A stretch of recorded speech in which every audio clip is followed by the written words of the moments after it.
que le Créateur de tout l'univers, du monde visible et invisible, a quitté le ciel pour la terre, en prenant la forme d'un serviteur, né d'une vierge femme, conçu par la vertu du Saint-Esprit.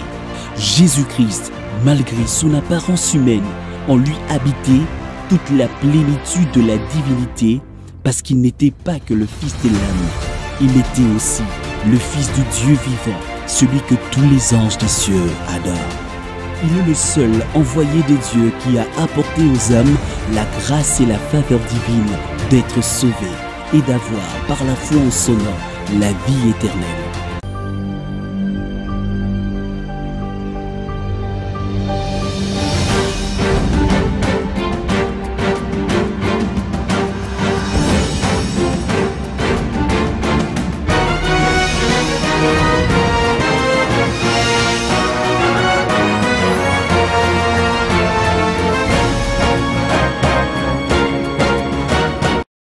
Shalom bien-aimés, vous tous qui aimez votre chaîne de télévision ZM dans son émission Posons les fondements, je vous souhaite une très bonne soirée. Moi, c'est le pasteur Cédric Lukusa, je suis le pasteur de l'église Temple Chrétien Mont-Carmel. Temple Chrétien Mont-Carmel, nous sommes sur l'avenue Kitega, 110 dans la commune de Kinshasa. Avenue Kitega, numéro 110 dans la commune de Kinshasa.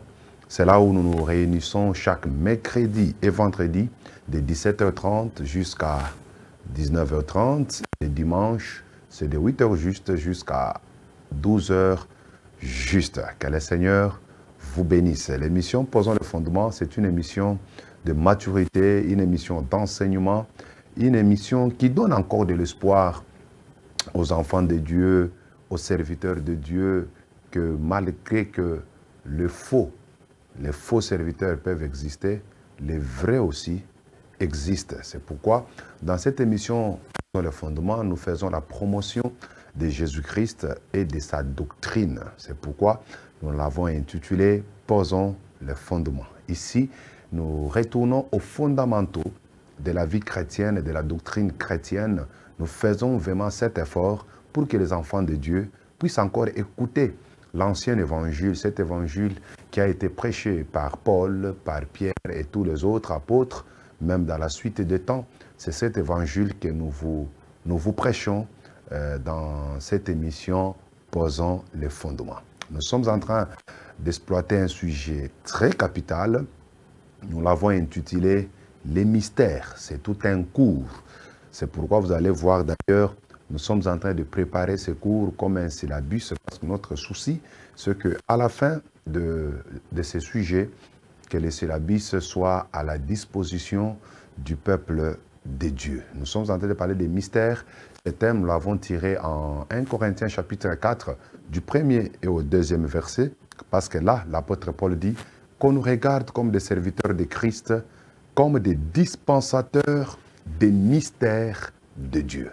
Donc, un homme de Dieu véritable, c'est un dispensateur des mystères. Et nous avons vu que dans la Bible, il y a plusieurs mystères, des choses qui étaient cachées autrefois, c'est-à-dire dans l'Ancienne Alliance, mais qui ont été révélées dans la Nouvelle Alliance. C'est ce que nous appelons des mystères. Ce sont des vérités cachées autrefois, mais qui sont connues que par révélation et aux hommes à qui le Seigneur a accordé cette grâce. Il y a plusieurs mystères dans la Bible, nous en avons déjà parlé et nous étions au niveau où on parlait du 6e mystère qui est le mystère de l'enlèvement de l'Église. Les mystères de l'enlèvement de l'Église, comme vous le voyez déjà sur le bas de vos écrans, c'est déjà la 4e partie. C'est la 4e partie parce que nous avons eu déjà à parler beaucoup de choses. Je préfère relire encore 1 Corinthiens chapitre 15, versets 51 à 52, l'apôtre Paul dit « Voici, je vous dis un mystère. Nous ne mourrons pas tous, mais tous nous serons changés. En un instant, en un clin d'œil, à la dernière trompette, la trompette sonnera et les morts en Christ ressusciteront incorruptibles. Et nous qui nous serons changés. Alléluia. Je vous dis un mystère. Et c'est le mystère de l'enlèvement. C'est déjà la quatrième partie. Nous avons déjà eu à parler au premier point sur qu'est-ce que c'est l'enlèvement. Le deuxième point, nous avons parlé comment va se faire l'enlèvement de l'Église. Et là, nous avons exploité 1 Thessaloniciens chapitre 4 à partir du verset 13 jusqu'au verset 17. Au troisième point, nous avons parlé sur les personnes qui ne seront pas enlevées. Et là, nous avons parlé d'autres religions ne seront pas enlevées. Les nations païennes ne seront pas enlevées. Israël comme nation ne sera pas enlevée. Et aussi, les chrétiens rétrogrades ne seront pas enlevés. Au quatrième point, nous avons parlé sur les conditions à remplir pour être enlevé.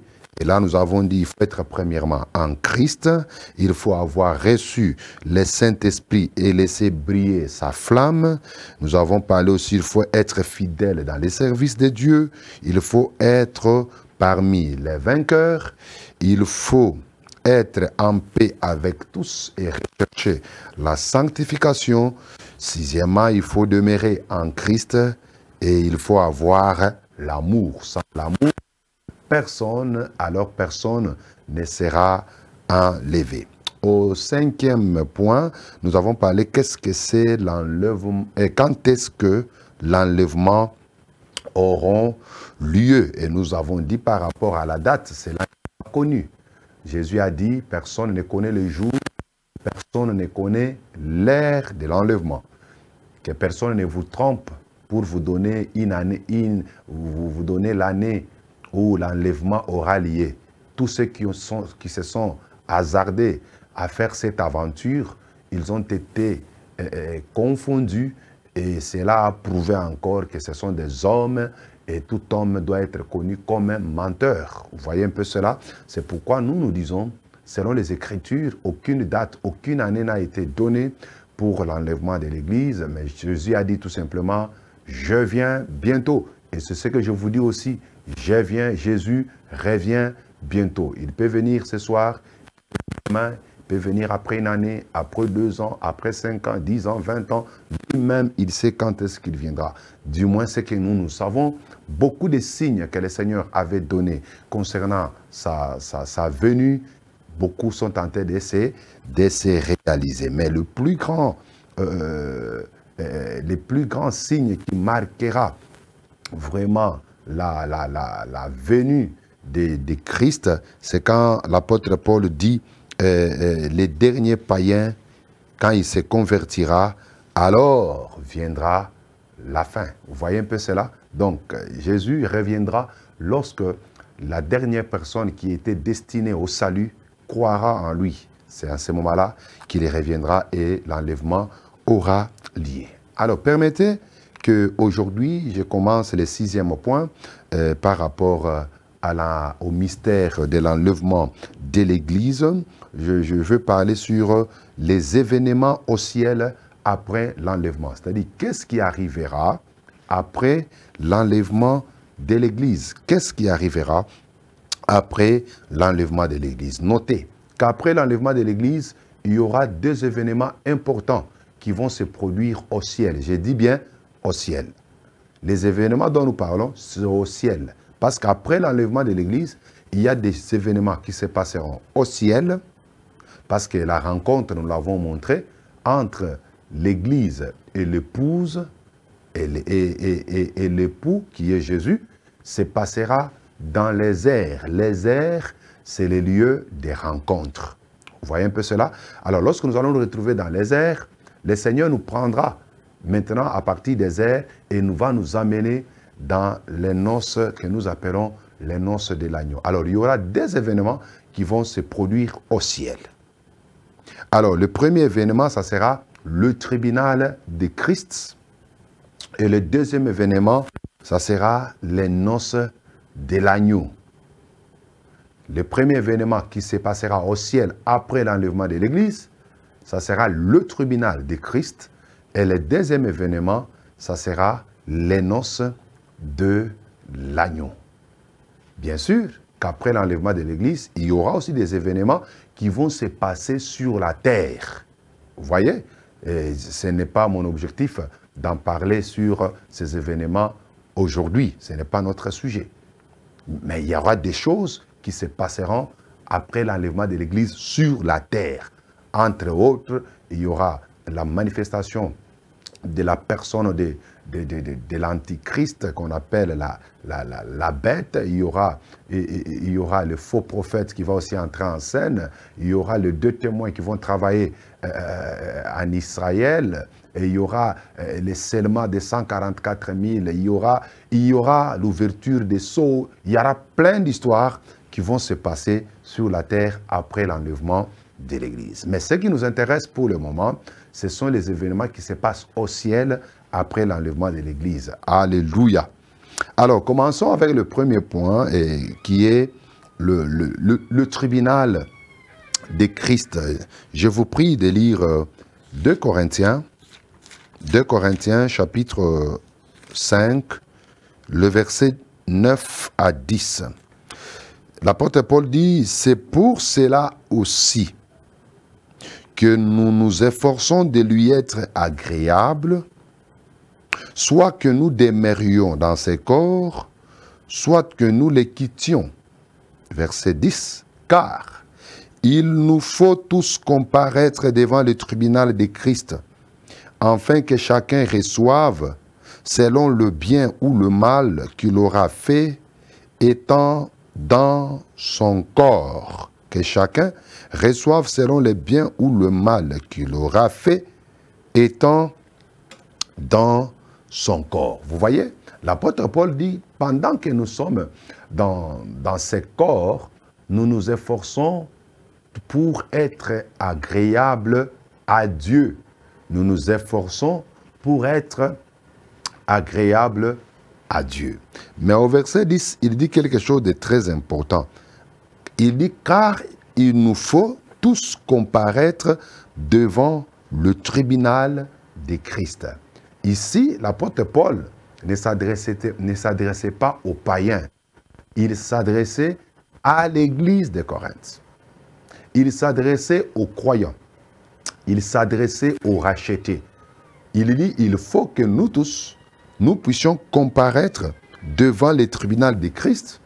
Et devant ce tribunal de Christ, chacun recevra, selon le bien ou le mal qu'il aura fait, étant dans son corps.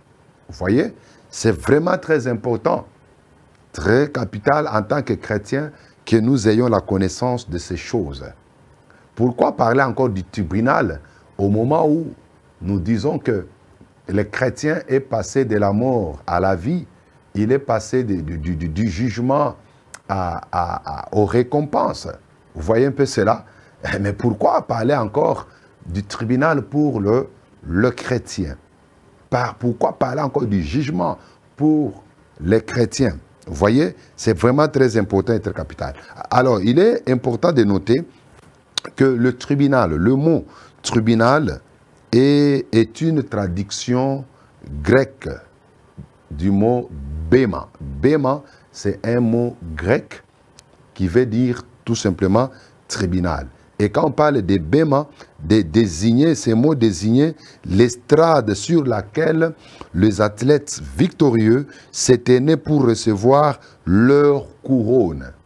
C'est-à-dire quand on parle de béma ou tribunal, c'était l'estrade où s'étaient nés des athlètes qui ont obtenu la victoire afin de recevoir leur couronne. Je vais expliquer un peu ça d'autres manières. Alors, vous voyez, quand les joueurs sont tentés de jouer la finale pour la Coupe du Monde, par exemple, même la Coupe d'Afrique qu'on sort, vous allez voir qu'on va les donner et il y a l'estrade qui sera montée au terrain juste après la victoire. Et sur cette estrade-là, les joueurs vont commencer à y passer pour que chacun reçoive les médailles. Vous voyez? Et c'est là où on va soulever même la coupe en question. Vous voyez que quand on parle du tribunal, on voit cette estrade-là sur laquelle les athlètes victorieux obtenaient leur médaille ou leur couronne. Donc, c'est dans l'essence que nous devons comprendre le mot tribunal de Christ et non dans l'essence d'une condamnation. Parce que dans notre tête, nous pensons toujours que quand on parle du tribunal ou du jugement, c'est seulement pour condamner. Mais les chrétiens ne peuvent pas passer à la condamnation parce que Jésus l'a déjà justifié. N'oubliez pas en Romains, je crois chapitre 8, le premier verset, l'Écriture dit « Qui accusera les élus? C'est Dieu qui justifie. Qui les condamnera? Personne ne peut condamner les chrétiens parce que Jésus les a déjà justifiés. Personne ne peut condamner. Mais pourquoi l'apôtre Paul parle du tribunal de Christ? Alors, l'expression maintenant, tribunal de Christ, c'est une expression métaphorique. C'est une métaphore. C'est une métaphore qui représente le lieu où le Seigneur siégera lorsqu'il jugera les vies des croyants avant de leur accorder des récompenses éternelles. Lorsqu'on parle du tribunal de Christ, c'est le lieu où le Christ siégera pour juger les vies des croyants avant de leur accorder des récompenses éternelles. Donc, le tribunal de Christ n'est pas à comparer au tribunal du trône blanc ou des jugements du trône blanc de l'Apocalypse 20. Ces jugements-là, c'est un jugement pour condamner le méchant. C'est un jugement pour condamner les injustes. Vous voyez un peu cela? Mais au tribunal de Christ, il n'y a pas de condamnation pour les injustes. Il n'y a pas de condamnation, bien sûr, pour les gens, mais c'est un tribunal des récompenses. C'est le lieu où Jésus récompensera le saint, le croyant. Tout le croyant, tous les rachetés, passera par le tribunal de Christ au ciel et ils pourront être récompensés de leurs œuvres. Je ne sais pas, mes frères, mes sœurs, si vous nous comprenez trop bien. Alléluia. Donc, le tribunal de Christ, notez-le, ce n'est pas un tribunal de condamnation, mais c'est un tribunal des récompenses. Mais alors, pourquoi l'apôtre Paul parle que chacun recevra selon le bien ou le mal qu'il aura fait? Le bien ou le mal, qu'est-ce que cela représente? Alors, le bien ou le mal, il ne s'agit pas de péché, car le problème du péché a déjà été réglé à la croix. Le Sauveur est mort à la croix, il souffrit sur la croix, il condamna les péchés dans sa chair. C'est pourquoi il est écrit qui nous convaincra du péché. Vous voyez un peu cela? Parce que le problème du péché, Jésus l'a déjà réglé à la croix. Jésus a déjà réglé les problèmes du péché à la croix ainsi que ses conséquences. Vous voyez? Ainsi que ses conséquences. Mais pourquoi l'apôtre Paul parle du bien et du mal que les hommes auront fait? Alors, les biens et les mal, et ce sera dans notre manière de servir Dieu. Parce que nous ne servons pas Dieu tous de la même manière. Il y a ceux qui sont déjà croyants, leur péché a déjà été condamné, mais ils ne servent pas Dieu tous de la même manière. Alors, ça sera à ce niveau-là que portera les récompenses. Vous voyez un peu cela? Alors, le bien ou le mal, cela parle tout simplement des actes accomplis pendant que le croyant est encore vivant, tout en étant dans ses corps temporels. Les actes que vous accomplissez, tout en étant croyant, n'oubliez pas aussi que ces actes auront un impact sur votre vie future. Les actes, les œuvres que nous posons auront de l'impact sur notre vie future, sur nos récompenses. Vous voyez un peu cela. Nous sommes sauvés, oui. Nous ne sommes pas sauvés par les œuvres, non, non. L'Écriture dit en Éphésiens chapitre 2, le verset 8, que nous sommes sauvés par la grâce au moyen de notre foi. Ce n'est pas à cause des œuvres que nous sommes sauvés, mais nous sommes sauvés par la grâce au moyen de notre foi, et cela ne vient pas de nous, c'est un don de Dieu. Le salut, c'est un don gratuit de Dieu. Personne ne pourra être sauvé par les œuvres, personne ne pourra être sauvé par les actes posés sur la terre, mais nous sommes sauvés juste par la grâce. La grâce, c'est une faveur imméritée. Nous sommes sauvés par la grâce, mais au moyen de notre foi. Tout ce que le Seigneur nous demande pour notre salut, c'est la foi.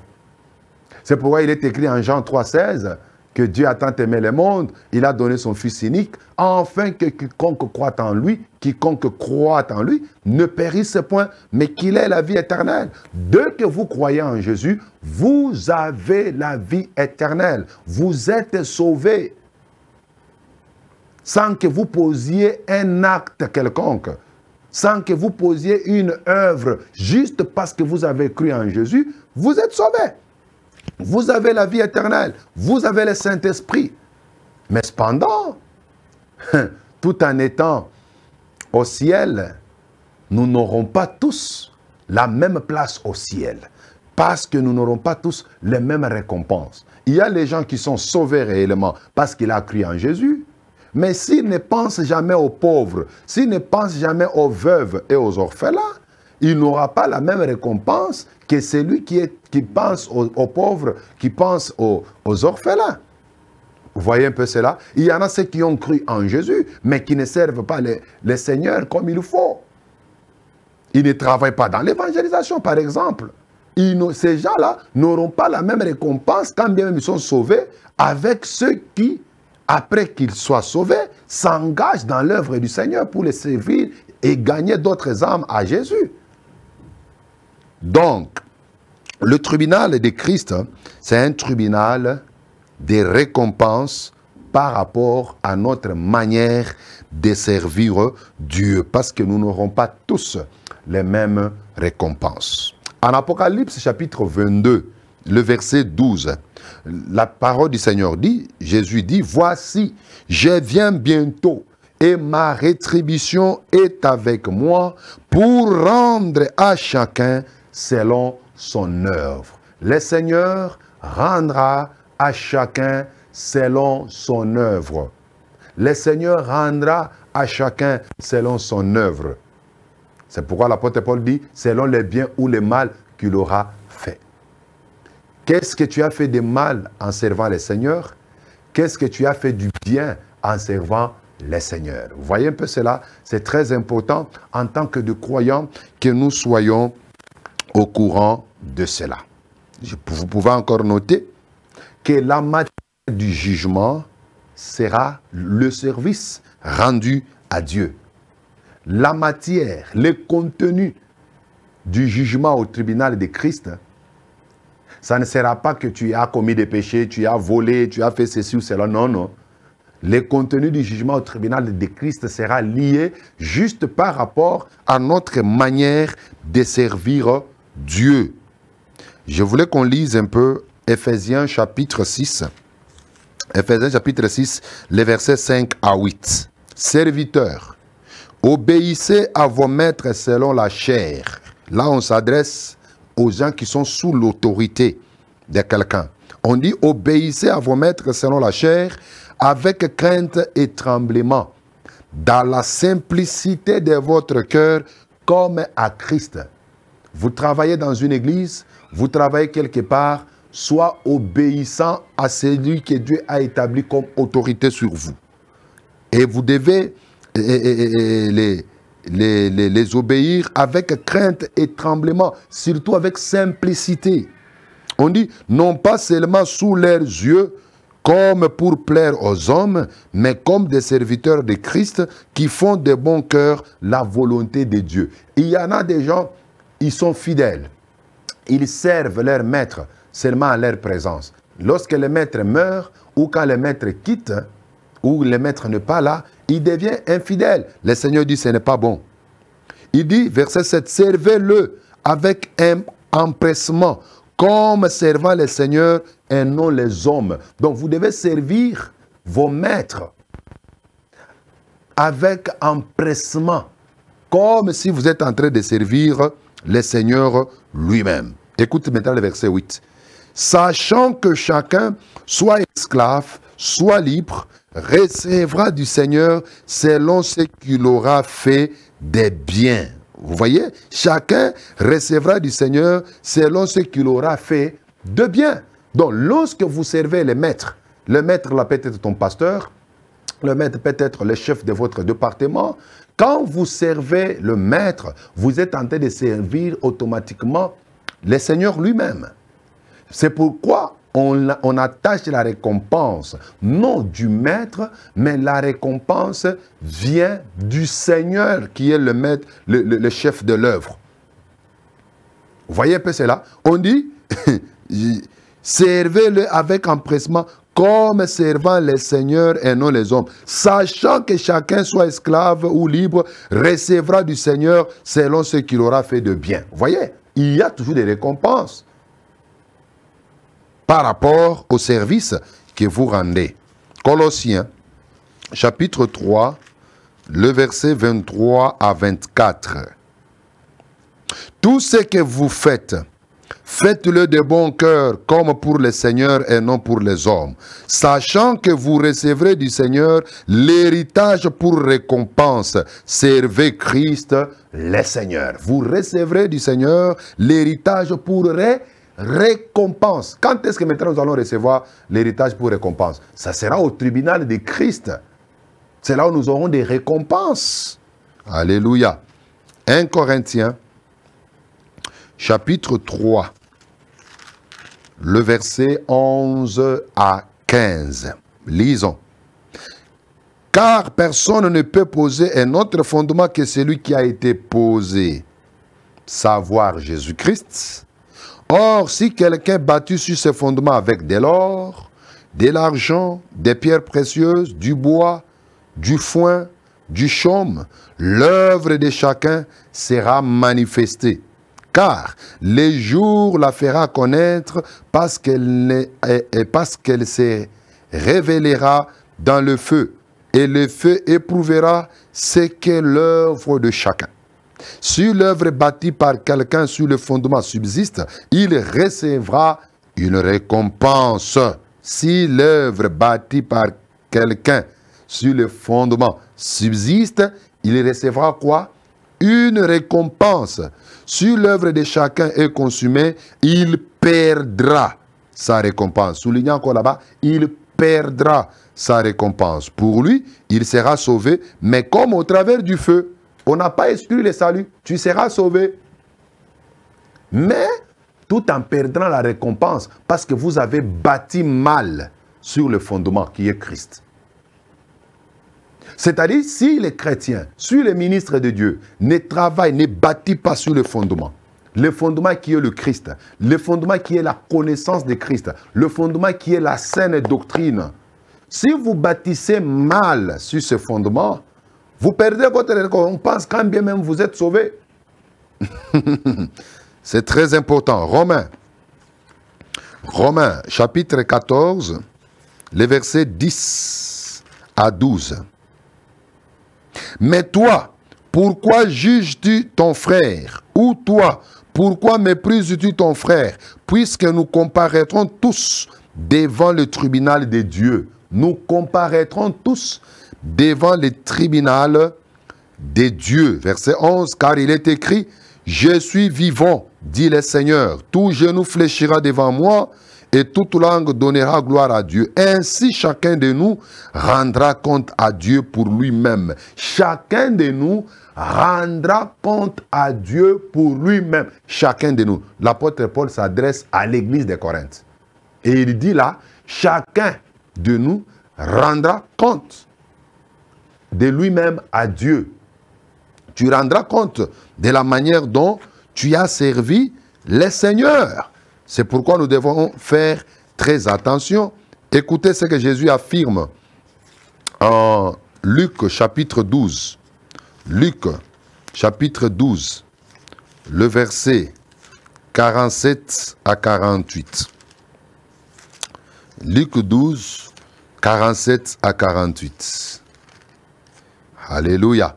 Le serviteur qui, ayant connu la volonté, je m'excuse, de son maître, n'a rien préparé et n'a pas agi selon sa volonté, sera battu d'un grand nombre de coups. Sera battu d'un grand nombre de coups. Ça, c'est le serviteur qui connaît la volonté du maître, mais n'agit pas selon cette volonté. Il sera battu. Écoute maintenant le verset 48. Mais celui qui, ne l'ayant pas connu, a fait des choses dignes de châtiment, sera battu de peu de coups. Donc, celui qui ne connaissait pas la volonté du maître, mais qui a commis quand même des choses qui méritent un châtiment, le fait qu'il ne connaissait pas la volonté de son maître, il sera battu d'un peu de coups seulement. On donnera beaucoup à qui l'on a beaucoup donné, et on exigera davantage de celui à qui l'on a beaucoup confié. Lorsque le Seigneur vous a confié une grande connaissance, beaucoup de dons, pour que tu serves le Seigneur et que toi, tu ne le mets pas au service des autres, la Bible dit que le Seigneur, il va te demander beaucoup. Parce qu'il t'a aussi donné beaucoup. Mais il va te demander beaucoup quand? Au tribunal de Christ. C'est là où chacun rendra compte devant Dieu de lui-même, de tout ce qu'il aura à faire avec la grâce ou les choses que le Seigneur lui aurait données. Alors, à quoi portera le jugement? Le jugement se portera sur la manière dont nous avons servi les seigneurs. Avec quoi? Premièrement, avec nos corps. Dieu nous jugera. Nous serons jugés au tribunal de Christ de la manière dont nous avons servi Dieu avec nos corps. Regardez en Romains chapitre 12, le verset 1 à 2, il est écrit clairement là-bas, qu'offrez, je vous exhorte donc, frères, par les compassions de Christ, à offrir vos corps comme un sacrifice vivant, saint, agréable à Dieu, ce qui sera de votre part un culte raisonnable. Ne vous conformez pas au siècle présent, mais soyez transformés par le renouvellement de l'intelligence, afin que vous discerniez quelle est la volonté de Dieu, ce qui est bon, agréable et parfait. Offrez vos corps comme un sacrifice vivant, agréable à Dieu. Comment tu utilises ton corps? Il y a les gens qui utilisent leur corps juste pour leurs intérêts, pour aller travailler, pour manger. Mais nous devons aussi utiliser le corps pour servir le Seigneur, par exemple dans l'évangélisation. Par exemple, en visitant les frères et sœurs, en visitant les prisonniers, les veuves et les orphelins. Lorsque nous mettons notre corps au service de Dieu, c'est une manière aussi de l'offrir. Nous devons aussi offrir nos corps comme un sacrifice vivant, agréable à Dieu, en évitant tout péché au niveau de notre corps. Vous voyez? Et le Seigneur te posera la question au tribunal de Christ. Je t'avais donné la bonne santé. Qu'est-ce que tu as fait avec ton corps? Comment l'avez-vous utilisé? C'est la matière sur laquelle se portera le jugement dans notre manière de servir Dieu avec nos corps. Deuxièmement, le jugement se portera sur notre manière de servir le Seigneur avec nos dons, les dons spirituels qu'il nous a donnés. En 1 Pierre chapitre 4, le verset 10, il est écrit que nous sommes les dispensateurs de diverses grâces. Et l'apôtre Pierre dit que chacun mette au service de l'autre les dons qu'il a reçus. Que chacun mette au service des autres le don qu'il a reçu. Toi, tu as reçu les dons de prophétie. Ce n'est pas pour toi. En fait, en 1 Corinthiens 12, tous les dons sont donnés pour l'édification du corps de Christ. Les dons ne sont pas donnés pour nous-mêmes. Dieu ne te donne pas la prophétie pour toi-même. Il ne te donne pas les dons de guérison pour toi-même, mais il te donne cela pour les autres. Il te donne cela pour l'Église. Mais comment tu utilises ces dons? Il y en a d'autres qui ne mettent pas au service de l'Église les dons qu'ils ont reçus. Ils cachent. Ils cachent. Vous voyez? Et le Seigneur vous demandera, je t'ai donné le don de guérison. Comment tu l'as utilisé? D'autres, s'ils veulent utiliser cela, ils utilisent cela pour avoir de l'argent. Ils ont même des fiches où il faut payer avant de rencontrer le prophète, avant de rencontrer l'homme de Dieu, entre guillemets. Le Seigneur te demandera, je t'avais donné le don de guérison, est-ce pour se faire de l'argent? Non, ce n'est pas pour marchander avec ces dons. Jésus a dit, vous avez reçu gratuitement, donnez aussi gratuitement. Les dons de Dieu ne sont pas vendables. Les dons de Dieu, nous les mettons à la disposition du peuple de Dieu gratuitement. C'est pourquoi nous venons, par exemple, sur cette chaîne de télévision, nous vous prêchons la parole de Dieu gratuitement. Il y en a beaucoup qui écrivent et qui remplissent même leurs cahiers. Nous bénissons le Seigneur pour cela. Les dons que le Seigneur nous donne, c'est pour l'Église, c'est pour les autres, ce n'est pas pour nous-mêmes. La manière dont nous utilisons notre don déterminera aussi notre récompense. Si tu utilises ton don pour ta renommée, si tu utilises les dons que Dieu t'a donnés pour se faire de l'argent, si tu utilises les dons que Dieu t'a donnés pour des motifs impurs, sachez que vous allez perdre votre récompense. Regardez Jésus en Acte 10 et 38. La Bible dit, il était loin du Saint-Esprit et il marchait de lieu en lieu, faisant du bien aux hommes et délivrant tous ceux qui étaient sous l'empire du diable. Il ne les exigeait pas de l'argent. Mais les gens, par reconnaissance, après avoir expérimenté les miracles dans leur vie, ils soutenaient aussi le ministère de Jésus avec leurs biens. Que fais-tu avec le don que Dieu t'a donné? Comment l'utilisez-vous? Le Seigneur vous demandera des comptes, tous les dons qu'il vous a donnés. Et aussi, le jugement se portera sur la manière dont nous avons servi le Seigneur avec nos biens temporels. Avec nos biens temporels. Comment nous servons le Seigneur avec nos biens temporels? En Galates chapitre 6, le verset 6, la Bible dit, donnez aussi, partagez vos biens temporels avec tous ceux qui vous enseignent la parole de Dieu. L'apôtre Paul dit, est-ce une grosse affaire si nous avons sémé parmi vous des biens spirituels? Est-ce une grosse affaire de moissonner aussi les biens matériels ou temporels? L'argent que tu as, la richesse que tu as, qu'est-ce que tu en fais? À côté de toi, n'y a-t-il pas des pauvres? L'œuvre de Dieu est là. Qu'est-ce que tu fais avec ton argent? Est-ce que vous soutenez l'œuvre du Seigneur?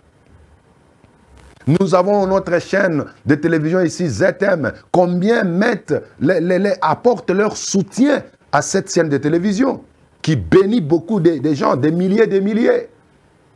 Et sur ce point, beaucoup de païens nous dépassent ce qui s'appelle chrétiens. Il y a même des païens qui soutiennent l'œuvre de Dieu, mais les chrétiens ne font rien avec la connaissance de la Bible. Vous êtes sauvés, oui, on n'en disconvient pas.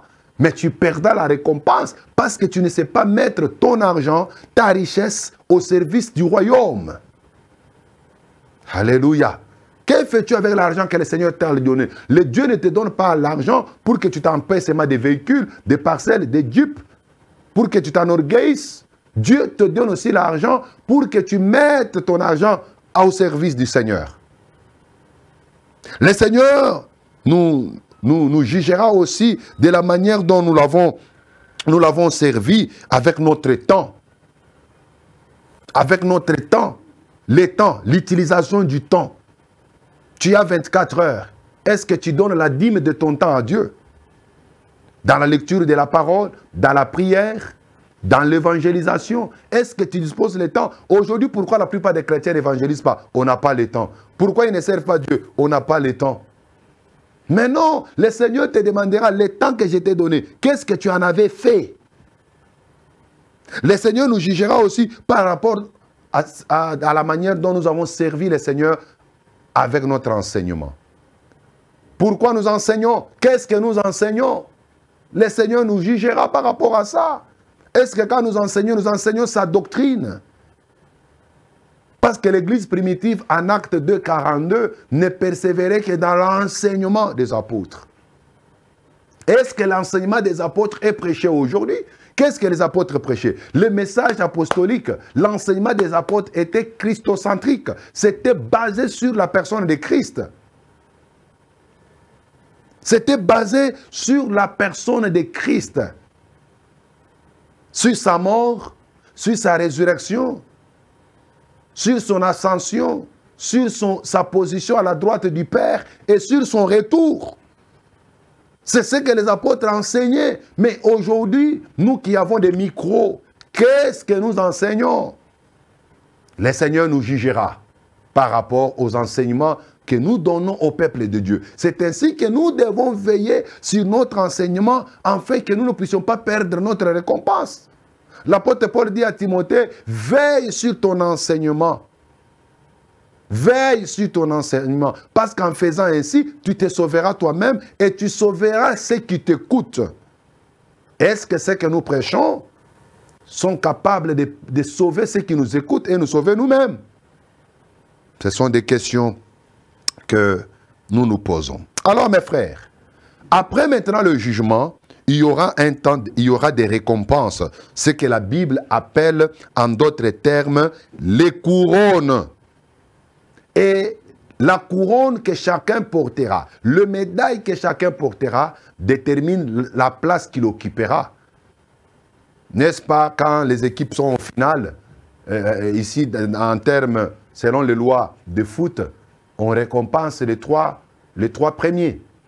Le premier, il a la récompense, la deuxième équipe a sa récompense et la troisième équipe. Tous les joueurs vont passer sur l'estrade, mais ils n'auront pas tous les mêmes médailles. Il y en a d'autres qui ont les médailles en or, d'autres en argent, en bronze et consorts. Vous voyez? C'est la même chose qui se passera au tribunal de Christ. Chacun, quand il passera pour recevoir sa couronne, sa récompense. C'est ainsi que dans la Bible, on nous parle environ des 5 types de couronnes. La première couronne, on nous parle de la couronne incorruptible. La couronne incorruptible, c'est en 1 Corinthiens, chapitre 9, le verset 25. L'Écriture dit, tous ceux qui combattent s'imposent toute espèce d'abstinence et ils le font pour obtenir une couronne corruptible. Mais nous faisons-le pour une couronne incorruptible. On nous parle de couronne incorruptible. C'est vraiment très important. Deuxième type de couronne, et cette couronne incorruptible sera donnée aux gens qui s'imposent toutes sortes d'abstinence, toutes sortes de disciplines pour la cause du royaume. Très important. Tu gênes pour la cause du royaume. Il y aura des récompenses pour cela. Alléluia. Tu organises bien ton temps et tu mets un peu du temps pour servir le Seigneur, pour l'élargissement de son royaume. Il y a des récompenses pour cela. La deuxième couronne, c'est la couronne de gloire. La couronne de gloire. En 1 Pierre chapitre 5, le verset 4, il est écrit, « Et lorsque le souverain passeur paraîtra, vous obtiendrez la couronne incorruptible de la gloire. » La couronne incorruptible de la gloire. Cette couronne sera accordée aux anciens, aux pasteurs, qui auront servi le Seigneur avec dévouement, qui ont servi le Seigneur gratuitement. Tous les hommes de Dieu qui se sacrifient pour l'œuvre de Dieu, pour les enfants de Dieu, pour les brebis, pour l'église du Seigneur, sans s'attendre à une récompense matérielle venant des fidèles. Ces gens-là, ils auront une récompense au ciel. Ils auront une couronne de gloire. Waouh! Combien c'est beau! C'est pourquoi j'ai dit à un homme de Dieu, tu sers le Seigneur, ne regrette pas si tu ne vois pas des fidèles te donner de leur argent. Il y a une récompense que le Seigneur vous a préparée au ciel. La troisième couronne, c'est la couronne de vie.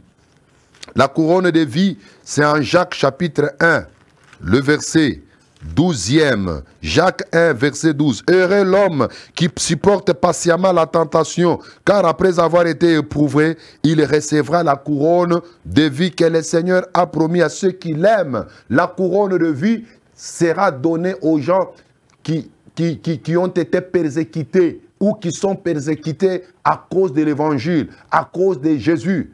Ceux qui sont morts à cause de Jésus, les martyrs, ils recevront comme récompense au ciel la couronne de vie. C'est ce qu'Apocalypse aussi, chapitre 2, le verset 10 nous dit. Ne crains pas de ce que tu vas souffrir. Voici le diable jettera quelques-uns de vous en prison, afin que vous soyez éprouvés. Et vous aurez une tribulation de 10 jours. Sois fidèle jusqu'à la mort, et je te donnerai la couronne de vie. Sois fidèle jusqu'à être prêt à mourir pour Jésus. Car au séjour-là, au tribunal de Christ, tu auras la couronne de vie. Il y a aussi la couronne de justice. 2 Timothée chapitre 4, le verset 8. Il est écrit, désormais la couronne de justice m'est réservée. Le Seigneur, le juste juge, me la donnera dans ces jours-là. Et non seulement à moi, mais encore à tous ceux qui auront aimé son avènement. La couronne de justice sera donnée à tous ceux qui ont aimé l'avènement de Jésus. Tous ceux qui attendent l'enlèvement, tous ceux qui attendent son retour et qui aiment son retour et qui travaillent pour que le Seigneur retourne, ils auront une couronne de justice. Et pour terminer, mes frères, la Bible parle aussi de la couronne d'or. La couronne d'or, c'est en Apocalypse chapitre 4, le verset 4. Apocalypse 4, 4. Autour du trône, j'ai vu 24 trônes. Et sur ce trône, 24 vieillards assis, revêtus de vêtements blancs, et sur leurs têtes, des couronnes d'or. Les couronnes d'or, ce sont des couronnes accordées aux vieillards. Alléluia. Les gens aux adorateurs, les gens qui adorent le Seigneur, les gens qui peuvent jeter leurs couronnes là par terre. Le Seigneur il remet, il les remettent. Les couronnes d'or. Alors, mes frères, ce sont ce type de récompenses que nous recevons le jour de l'enlèvement dans les airs, au ciel. Et les couronnes que nous obtiendrons nous donneront maintenant une position dans la salle des noces. C'est pourquoi, par la grâce du Seigneur, prochainement, nous allons parler maintenant d'un deuxième événement qui se passera au ciel. C'est que la Bible appelle les noces de l'agneau. Il ne faut pas vraiment manquer. Soyez branchés le lundi prochain à 15h45 pour encore suivre cette émission Posons les fondements. Que le Seigneur Dieu vous bénisse pour ce soir. Moi, pasteur Cédric Lukusa, je suis le pasteur de l'église Temple Chrétien Mont-Carmel. Temple Chrétien Mont-Carmel, nous sommes sur l'avenue Kitega, numéro 110, et précisément dans la commune de Kinshasa. C'est là où nous nous réunissons chaque mercredi et vendredi de 17h30 à 19h30 et le dimanche, c'est de 8h juste à 12h juste. Nous avons le numéro WhatsApp. Veuillez nous écrire, posez la question là où vous n'avez pas compris et nous sommes disposés pour vous répondre. La rediffusion de cette émission, c'est pour les samedis à 20h juste. Samedi à 20h juste. S'il y a match, souvent l'émission passe après juste le... Nous avons aussi notre chaîne YouTube, Pasteur Cédric Lukusa, officiel. Toutes les vidéos, toutes les 3 premières parties même de ces sujets, de ces points, seront dans notre chaîne YouTube. Visitez cette chaîne YouTube. N'oubliez pas de vous abonner et de partager les liens avec vos connaissances. Vous serez bénis énormément. J'en sais vraiment quelque chose. À mon nom personnel et au nom de toute l'équipe technique des ZM, je vous souhaite une très bonne soirée.